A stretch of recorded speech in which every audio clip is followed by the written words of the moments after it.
My name is Elena. I am 32 years old. I have a husband who buys me diamonds. He treats me like a queen. Everyone looks at my life and says, Elena, you are the luckiest woman in the world. They see his perfect smile. They see our big, beautiful house. They see the expensive clothes I wear, but they do not see the truth. They do not see the tears on my pillow every night. Every morning, I wake up beside him, and I feel like I am in a prison, a beautiful, golden prison. I never thought my life would become like this. People always think that money and a good husband equal happiness, but my story proves the opposite. I have a terrible secret. I have a perfect husband, but I do not love him. To understand my secret, you must know my past. My life was not always this way. 7 years ago, my life was a disaster. I was 25 years old. I was an artist. I loved to paint. I was poor, but I was happy. I lived with my father in a small, old house. My father was my best friend. He supported my dreams, but then the dark days came. My father got very sick. He passed away suddenly. I was broken. My heart was in a million pieces, but the sadness was not the only problem. After the funeral, men came to my door. They were angry men. They told me my father had a big debt. He owed a lot of money to the bank. I did not know about this. They said, "You must pay, or we will take the house." I had no money. I had no job. I was alone in the world. I sat on the floor of my empty living room and cried. I was scared. That is when Mark appeared. Mark was a business partner of my father. He was older than me. He was 33 then. He was rich, handsome, and very confident. He came to my house. He saw me crying. He did not yell like the other men. He spoke with a soft, gentle voice. He said, "Elena, do not worry. I will fix this." And he did. He paid the bank. He paid all the debts. He saved my father's house. He saved me from the street. I looked at him, and I felt so much gratitude. I thought he was an angel sent by my father. He asked for nothing in return. He just wanted to take care of me. We started to spend time together. He was kind. He was stable. 6 months later, he asked me to marry him. He gave me a beautiful ring. I looked at the ring. Then I looked at his hopeful face. I did not feel a fire in my heart. I did not feel the excitement of true love, but I felt safe, and I felt I owed him my life. I thought kindness was enough. I thought gratitude was the same thing as love. So, I made the biggest mistake of my life. I smiled and said, "Yes." The first year of marriage was okay. It was calm. Mark took care of everything. He said, "Elena, you have suffered enough. Now, you rest." I thought he was being sweet, but slowly, the care turned into control. It started with small things. One day, I wanted to find a job. I saw an advertisement for an art teacher at a local school. I was excited. I wanted to work. I wanted to be useful. I told Mark at dinner. He put down his fork. He smiled, that perfect smile. He said, "Honey, why do you want to work? I give you everything." I said, "I want to do something. I want to paint again." He laughed softly.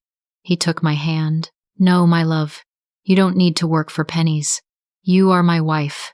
Your job is to be happy here." I felt a little cold inside, but I did not argue. I did not apply for the job. Then, it was my clothes. I liked colorful dresses. I liked comfortable clothes. One day, I came home, and my closet was empty. All my old clothes were gone. In their place were expensive, elegant dresses. They were all beige, white, and gray. I was shocked. I asked him, "Mark, where are my clothes?" He hugged me from behind. He whispered, "I donated them. These new clothes fit you better. They make you look like a proper lady, like my wife." I felt a lump in my throat. I wanted to scream. But I like my colors. But I said nothing. He bought them for me. I should be grateful. The worst moment was about my painting. I had an old easel. It was my father's gift. It was dusty, but I loved it. One afternoon, Mark was at work. I took the easel out of the storage room. I set it up in the garden. I started to mix colors. Red, blue, yellow. For the first time in years, I felt alive. My hands were dirty with paint, but my soul was clean. Suddenly, Mark came home early. He saw me in the garden. His face changed. He did not look happy. He walked over to me. "Elena, look at you," he said. His voice was not soft anymore. "You are dirty. Look at your hands. Look at your dress." He took the paintbrush from my hand. He wiped a spot of paint from my cheek with his handkerchief. "We have a dinner party tonight. You cannot look like this. Go clean yourself," he called the maid. "Please take this easel away. Put it in the basement." I watched them take my easel away. I stood there in the garden. The sun was shining, but I felt cold. He did not hit me. He did not shout, but his words were chains. I realized then I was not his partner. I was his doll, a pretty doll to sit on a shelf. I went to the bathroom to wash my hands. I scrubbed the paint off. My skin turned red. I looked in the mirror. The woman in the mirror was beautiful, but her eyes were dead. I whispered to myself, "Who are you?" Time passed. I learned to be the perfect wife. I smiled when he wanted me to smile. I wore the beige dresses. I stopped painting. My life was a performance. Then came our 5th wedding anniversary. Mark told me he had a big surprise. He was very excited. We were having breakfast. He handed me a large, thick envelope. "Happy anniversary, my love," he said. "This is for our future." I opened the envelope. My hands were shaking a little. Inside, there were plane tickets, and there were legal papers. I read the papers. My heart stopped beating. They were papers for the sale of a house. My father's house. The house he saved for me. Mark spoke happily. "I sold the old house, Elena. It was old and useless. And look at the tickets. We are moving to the city. I bought a huge villa there. A fresh start. Far away from this small town." I could not breathe. My father's house was my only memory. It was the only thing that was truly mine. He sold it? Without asking me? He decided we were moving? Without asking me? I looked at him. He was eating his toast, looking at his phone. He did not even look at my face. He did not see my tears. In that moment, the blindfold fell from my eyes. He did not love me. You do not control the person you love. He owned me. To him, I was just another thing he bought, like the house, like the car, like the beige dresses. I felt a terrible pain in my chest. But then, the pain turned into something else. It turned into anger. For 5 years, I was asleep. Now, I was awake. I looked at the diamond ring on my finger. It was heavy. It felt like a handcuff. I knew I had to do something. I could not go to the new city. If I went with him, Elena would disappear forever. That evening, Mark planned a big party. It was a farewell party for us. All our friends were there. Waiters served expensive champagne. There was music and laughter. I wore a long silver dress Mark chose for me. Everyone came to me. "Oh, Elena, you are so lucky. Moving to the big city. A new villa. Mark is such a wonderful man." I nodded. I smiled. My face hurt from smiling. Mark stood in the middle of the room. He tapped his glass with a spoon. Cling, cling, cling. The room was quiet. He put his arm around my waist. He held me tight, too tight. "Friends," he said loudly. "Thank you for coming. Tonight, we celebrate a new chapter. Elena and I are leaving tomorrow for a better life. I want to give my beautiful wife everything she deserves." Everyone clapped. Mark looked at me. He expected me to speak. He expected me to say, Thank you, Mark. The room was silent. Everyone was looking at me. I looked at the crowd, then I looked at Mark. He was smiling, but his eyes were cold. He squeezed my waist. It was a signal. Speak. Be the good doll. I took a deep breath. My heart was beating very fast. Boom, boom, boom. I looked down at my hands. I remembered the paint on my hands in the garden. I remembered my father's house. I looked up. No, I whispered. Mark frowned. What did you say, darling? I stepped away from him. His arm fell from my waist. I raised my voice. My voice was shaking, but it was loud. I said, no. The room gasped. The silence was heavy. I am not going, Mark, I said. Mark's face turned red. He laughed nervously.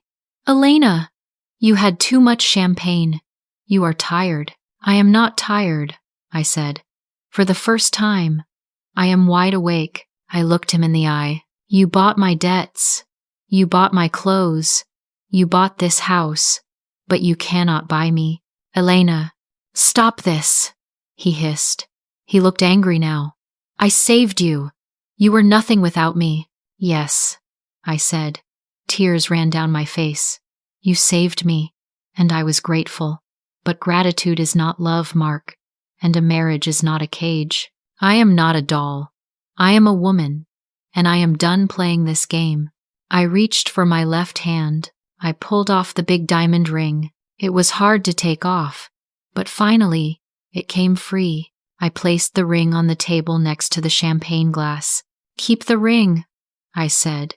It belongs to you, but my life belongs to me. I turned around. I heard him calling my name. Elena, come back here. You have nothing. You have nowhere to go. I did not stop.